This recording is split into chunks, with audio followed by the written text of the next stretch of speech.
Disclaimer. Some of our content varies per video and may not be suitable for younger audiences. Viewer discretion is advised. Also, in some content, we are critical of the video games, books, music, videos, and other creators on the platform. While we are a group-owned channel, our opinions expressed are solely on our own and may not always reflect the opinions of those associated with this channel. We at Novakast do not condone any and all harassment, IG, cyberbullying, doxing, swatting towards any of the people that we may be critical towards.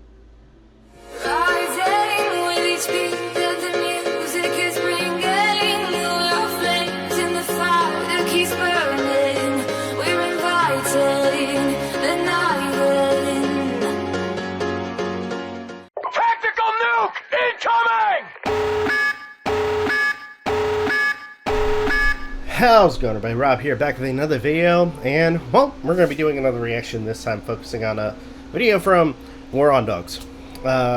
This is, Dogs Are a Bad Idea. Good God. Kind of a cryptic title there, but let's go ahead and watch this. Now, you may think that if all of this were actually true, that the government and health authorities would be urgently informing us, warning us.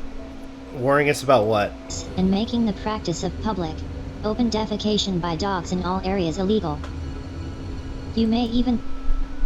I mean, a lot of businesses are against, you know, genuine, or like overall, besides service animals, because they're trained to act a certain way. But a lot of times, you know, just, you know, in a lot of public spaces, a lot of private businesses, they don't allow dogs. In fact, they basically discourage people from just letting their dogs, you know, do their business and just leaving it for other people to deal with.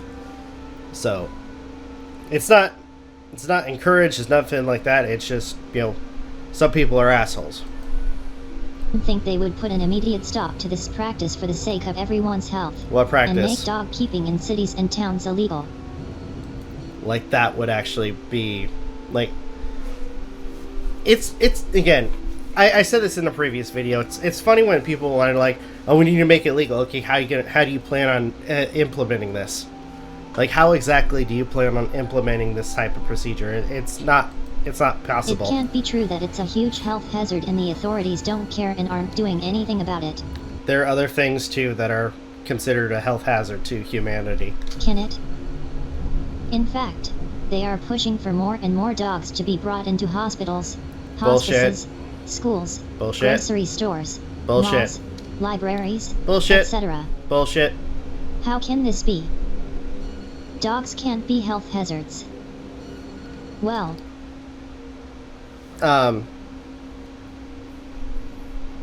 again, in a lot of public spaces, yes, they can. Dogs and are yes, the authorities can basically look the banned. other way, so because this has happened before in human history. Good God. Several times before, we have thought something was healthy and a great idea, only to finally discover that it was dangerous and needed to be eliminated entirely. Okay. Humans are incredibly smart and creative, and we're also really stupid and creative. I mean, hell. In terms, I mean, you know, I'll say this: humanity is, we as humans are our own worst enemies. Now, I keep saying this, but it's like, look, again, and I'm not saying this because I'm shitting on humanity in general. I mean, overall, I mean, I recognize that, you know, I'm human, but at the same time, we're flawed. And unfortunately, in terms of, you know, let's say in the event that like this ball of dirt and water that we basically live on is basically, you know, destroyed, I have a feeling that one of the major reasons that it is destroyed is because of us. Because we fucked it up. Not because of what animals are living on the planet, but because we as humanity fucked our own planet up. Have accomplished many amazing feats of science, technology, music, and art. That's but we true. are also capable of being collectively fooled into thinking something is entirely different than what it is. Okay. We can be deluded into going far off track, and sometimes it's hard to get back on track, because we hate to admit we were wrong. Can't Just like you guys. Believe we were all deluded. It's very hard to go You guys against are very what is deluded. currently believed, and also, sometimes because the wrong thing we were doing was making us a lot of money. Sometimes. Or just regurgitating the same information makes you ignorant. Did you ever think of that? Sometimes, we don't want to stop doing something bad because we are addicted to it. But, there is hope, because... Please tell me they're not going to try to, like, make correlation of, like, owning dogs to addiction. Because that would be so stupid. Like, please don't go that route if that's where I think this video is going. Ultimately, human beings have a quest and a desire to seek, find, and live by the truth, not harmful delusions and destructive lies. One example of this is the thalidomide scandal. Okay, Thalidomide is drug. remembered as being the biggest man-made medical disaster in modern history. In the early 50s, a drug was developed by a company called Grunenthal that worked as a sedative, and was believed to be much safer than barbiturates. It was tested on rodents and found to have no lethal dose, and so was thought to be extremely safe. Okay. Soon, it was discovered that it was also helpful for nausea. It was patented in 1954, and marketed to pregnant women with the following: Distaval, one of several brand names it was sold under, can be given with complete safety to pregnant women and nursing mothers without adverse effect on mother or child. It was even touted as being a cure-all. Sound familiar? A sign of untrustworthy advertising. Like, what's the point? Soon, rumors started circulating that there was an increase in miscarriages, stillbirths, and birth defects, but no link was proven between those events and thalidomide. It was pulled from several countries, but still marketed in Canada until 1962, and in Spain until the 70s. Grunenthal denied responsibility throughout this time, claiming they had conducted all the standard tests, and were not interested in undergoing any further testing. The company claimed the deformities that occurred were just an act of God during their trial, which ended with the company paying out a small amount of money to victims, while not admitting any guilt. Okay. Affected families were ordered to stay silent. You would think that with consequences such as these, the drug would have been immediately pulled from the market. You may even think that the proper testing would have been with done something to like ensure that, the drug was normally. safe for pregnant women, but it was not. Greed caused many babies to be born with severe birth defects, and some of them are still alive and suffering today. Something similar happened with tobacco smoking, only it was allowed to continue unchecked for much longer. They're really going for the, relating dogs to drugs. Come on. Come on, you cannot be serious. And still continues today, although far fewer people smoke today than they did in previous decades. I doubt that. I doubt that. Long ago, tobacco was thought to be a cure-all medicine, good for toothaches, wounds, and many other ailments. Cigarette ads portrayed smoking as a wholesome, healthy part of an ideal life. The Marlboro Man was strong, masculine, healthy, and riding a horse outdoors, living a healthy lifestyle, not coughing and hooked up to an oxygen machine, and having cancerous body parts removed. Similarly, dog ads today portray dog ownership as a wholesome, healthy part of an ideal happy life. You really went there. I mean, in a sense, if you own a dog and, there's no issues, wouldn't that be classified as being happy? Overall... Hold on. They portray dog ownership as a wholesome, healthy part of an ideal happy life.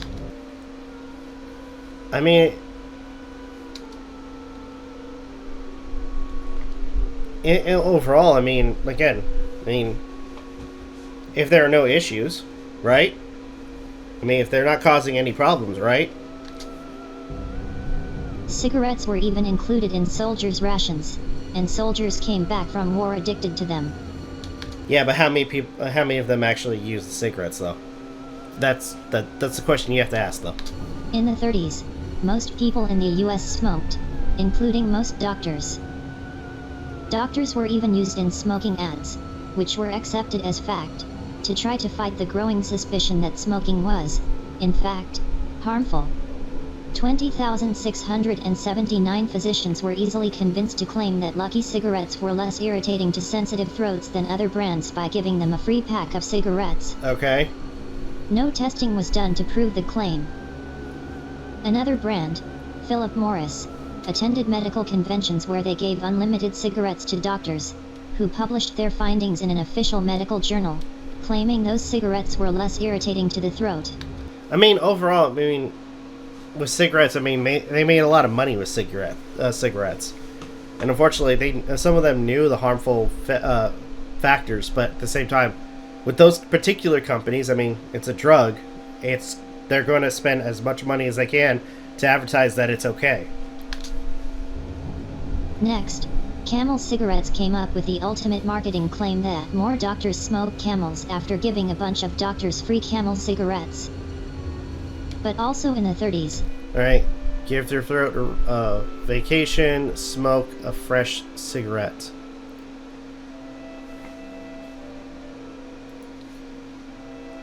In the, I want to look this up, 30s, did doctors get free packs of rats?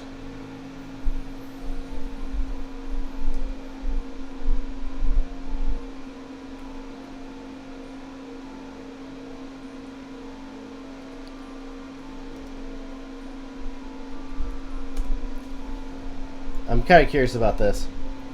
Okay, so yes, 1930s and continuing for several decades, tobacco companies frequently used doctors in their advertising campaigns and often provided them with free cigarettes.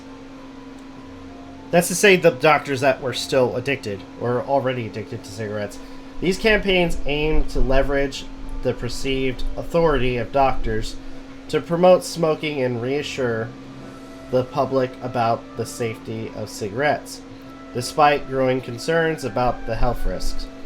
So, I think overall, that just goes to show the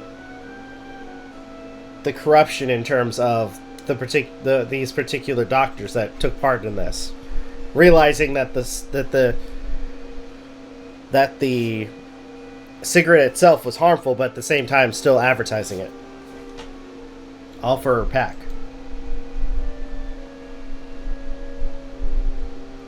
A link was made in Germany between smoking and lung cancer, and smoking was then banned on buses and trains. Further research was done in the 50s. It wasn't until January of 1964 that the US Surgeon General finally reported that smoking was bad, specifically, that it was the main cause of chronic bronchitis, okay, a cause of lung and laryngeal cancer, and was correlated with women giving birth to underweight babies.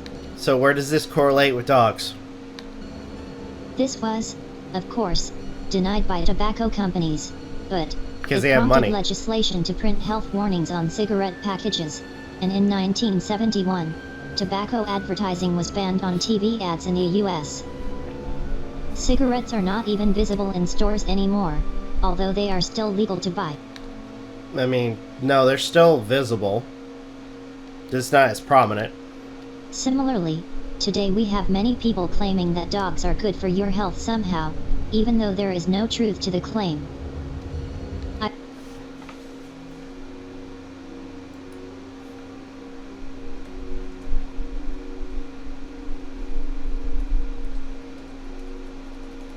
Just doing this IRL research. Dogs good for your health. wellness.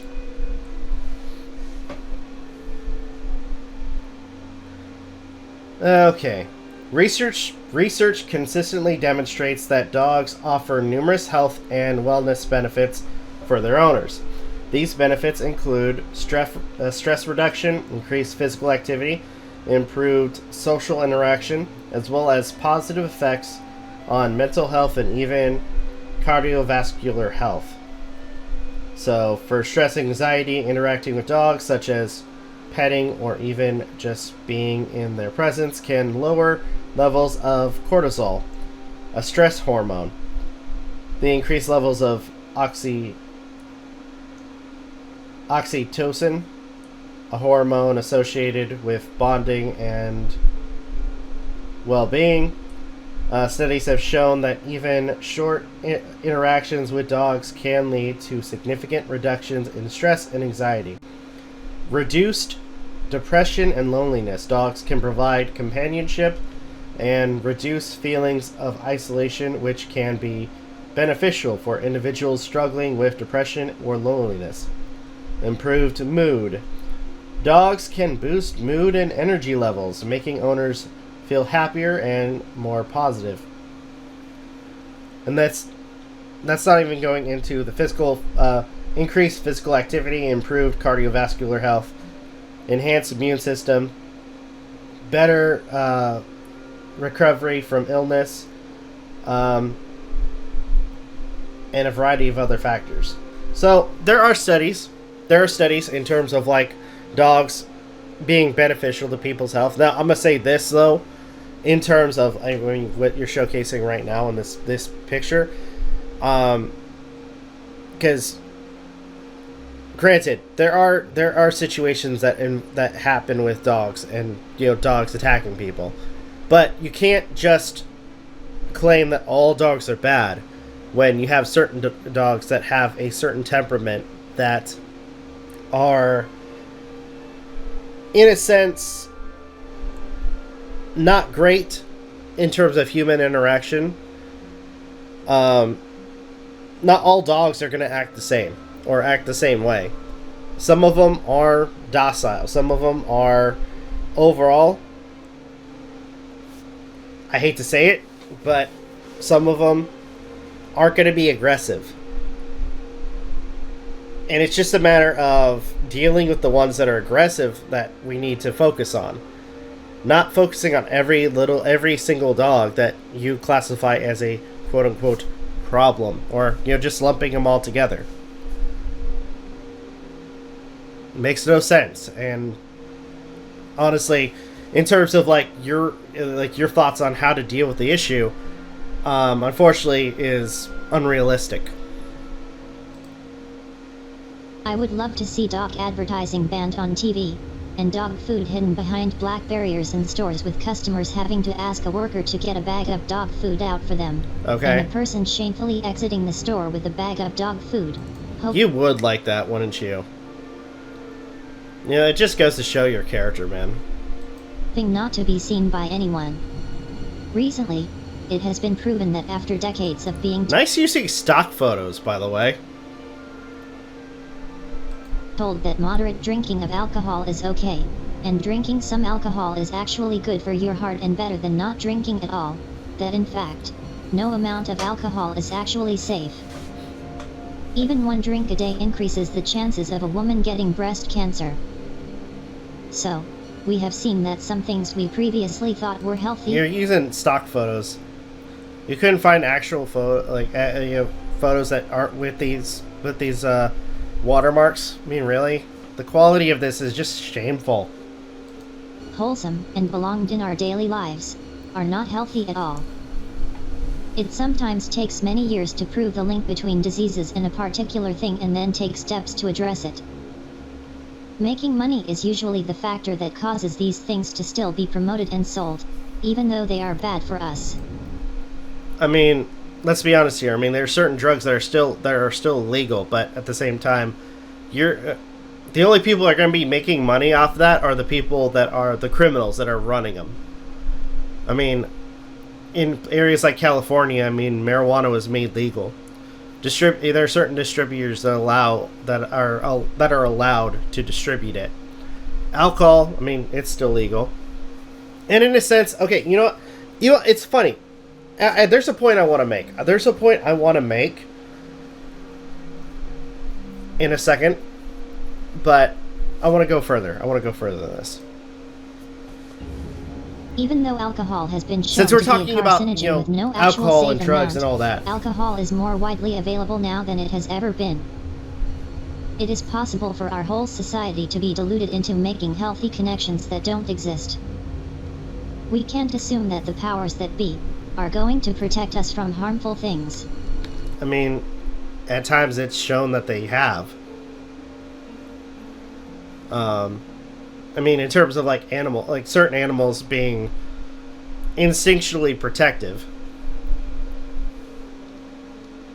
But again, granted, there are times where you have animals that do attack people. But we need to, acknowledge that and basically go after those cases, not go after every dog or cat or whatever that looks at you wrong. Rather, it seems like we are getting one crazy idea after the other, in rapid succession, possibly because so many of us have parasites tunneling through our brains. Oh, bullshit. Recently, our government has made euthanasia readily available in Canada to chronically ill people, and they are currently in talks considering expanding it to include those with mental health disorders. They would rather euthanize you than provide you with mental health care. That's Canada, though. And it looks like that this was published in 2022. So there's a very good chance that they didn't actually go through with this.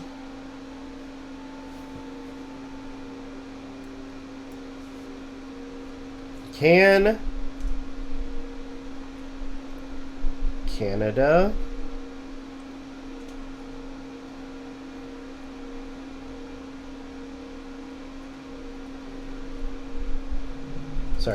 Can Canada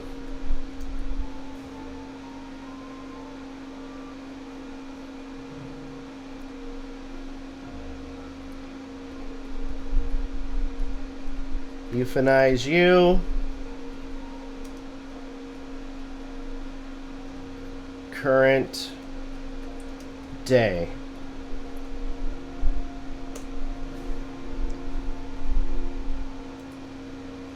Alright. Can Canada euthanize you current day?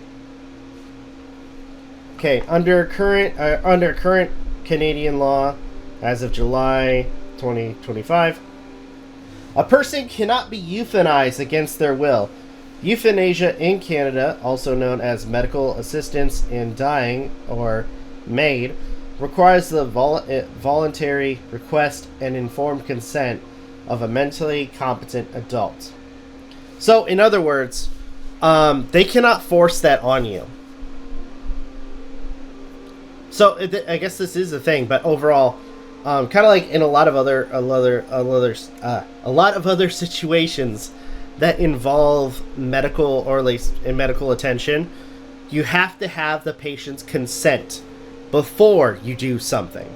That is one of the biggest things that is important in terms of people having or dealing with the condition. You see somebody, somebody calls in a 5150, or overall, like somebody having, dealing with mental health. Cop shows up, person's perfectly fine, and overall denies the request. They are allowed to do that. So, this, they could just do this, that's bullshit. We have a legal cannabis store on every block, despite the fact that cannabis can trigger or worsen paranoia, anxiety, psychosis, and schizophrenia, and we have legalized the open use of hard drugs in public, because, apparently, the only thing wrong with hard drug use is the stigma. I just found out today that my province is giving safer supply fentanyl to minors without parental consent. That's bullshit. Fentanyl is a very harmful drug, and unfortunately, people have been lacing like a lot of different drugs with fentanyl and causing a lot of people to die. Safe fentanyl is bullshit. That is absolute bullshit. So, it seems that humans are capable of coming up with all kinds of bad ideas. Yeah, because we, in a sense, we are self-destructive. We, as humans, we are self-destructive. Me personally, I'd be more worried about the guy next door compared to the dogs. Granted, yeah, it's gonna suck if I get bit by a dog. Even more so if I get mauled. But I think ultimately, what I'm like, my biggest concern is either the guy, my next door neighbor, or in the event the people in government that have their finger hovering over that particular button. Again, we are a destructive race, and we will continue to be destructive. Find reasons to hate each other and disagree with each other. The dangers of secondhand smoke were first reported in 1972, and by 1986 a definite link was made between secondhand, involuntary smoke exposure, and lung cancer. Shouldn't people also have the right to be protected from secondhand dog exposure? Shouldn't people be able to choose if they are comfortable with the hygiene risks? Shouldn't there be dog-free neighborhoods for families that are not on board with having scavenger predator animals that carry Capnus etophaga, Toxocara canis, and many, many other dangerous, foreign pathogens forced upon them everywhere? Exposure to brain parasites like Toxocara canis is not the only underlying cause of dread diseases. You do realize that, the only way you'd be affected by a lot of the things that you're describing is if you have poor hygiene. Which kind of makes me... I'm not going to even show more of this video. Why did I even... But, overall, the only way you get affected by any of the things that you're describing is literally if you have poor hygiene or poor hygiene methods. Which makes me beg the question if you yourself or many of the other people are just bad in terms of, proper hygiene. But overall, in terms of trying to relate, which it's funny that you want to try to relate dogs to various drugs that have been harmful over the years. I want to point something out, and ultimately, because I have to keep asking this question every single freaking time. If you got for these people, if you got your way, how would you want the government to deal with the problem? Would you want them to just, kill all the dogs? Or would you want them to basically be removed and then put into the wilderness? Which, unfortunately, with how many dogs there are in current day, more likely would just cannibalize the existing wildlife. So, I ask you, what is your genuine, method or, your idea? And I want to point out, hopefully, intelligent idea to deal with the problem. Because, unfortunately, at this point, there seems to be no, actual, genuine, realistic method that these people can come up with. Now, I want to point out something, too, is, this kind of follows up with what you're talking about, with trying to relate dogs to drugs.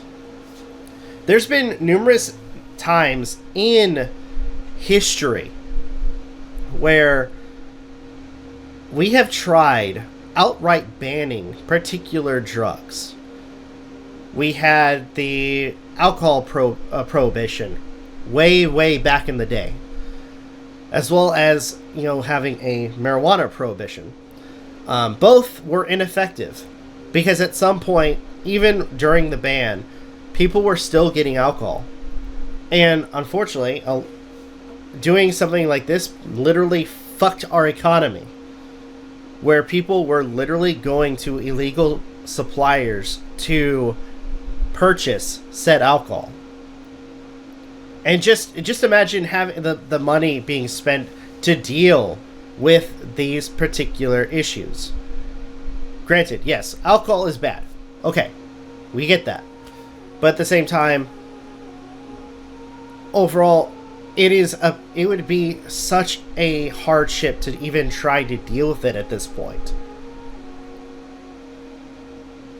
As much as a horrible thing alcohol is, unfortunately, it exists. Just like smoking, just like marijuana. Now, there are still, I want to say that there are still certain chemicals or drugs that are still illegal, which, for the for great reason, with the fact that how harmful they are to the body. So, in terms of dealing with dogs, or dealing with the quote-unquote dog problem, I have to ask again, what would be your idea to deal with the problem? I mean, I could give you a few examples. I mean, overall, let's face it, not all dogs are aggressive. Not all dogs are going to act a certain way. They aren't a hive mind where they're going to act or behave the same. In terms of dealing with dog attacks, we already euthanize dogs that are violent, that attack people or other animals. People who own violent dogs should be held accountable when dogs are attacked. Especially if they're not taking the necessary precautions to deal with said dogs. In terms of, dogs defecating in public,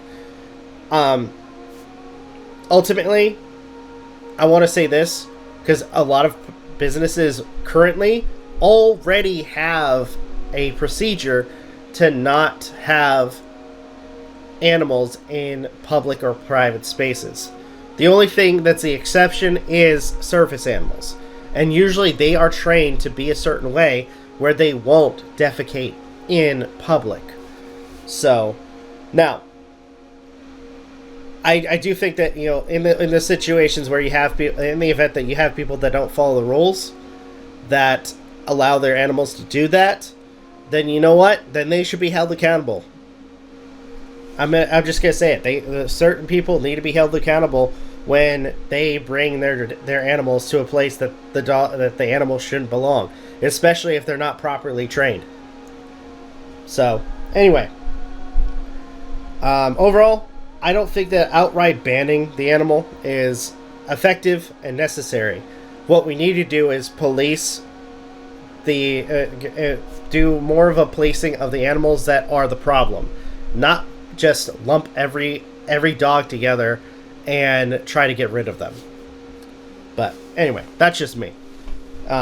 Here giving a little bit of logic for you guys. So anyway, I think for now, I'm going to go ahead and end the video here. Thank you guys so much for watching. Truly appreciate it. If you guys can, please leave a like, comment, share, subscribe, all the good stuff. If you guys want to follow us on social media, it's all in the description down below. As well as check out our daily content and the weekly podcast. With that being said, this is Novakast signing off. Have a good one. Take care. And I'll see you guys next video.